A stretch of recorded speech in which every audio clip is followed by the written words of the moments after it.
Okay, welcome back. This video we're going to do a right side pass. Now this can be a little confusing for some of you because you think right side pass is like an underarm pass, but it's not, okay? This is kind of like a nice intro to your whips. If you think about it, when you go to your whips, you're going to see this. This is a right side pass. You have a left side, now you have a right side. So here we go.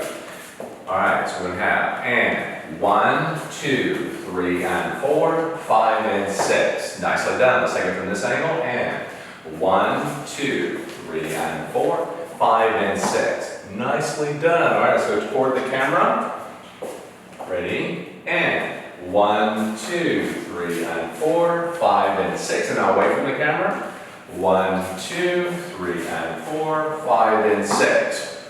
Awesome. All right, now you see what it looks like. I want you to go and practice it together or separate, does not matter, and then come on back for the next video.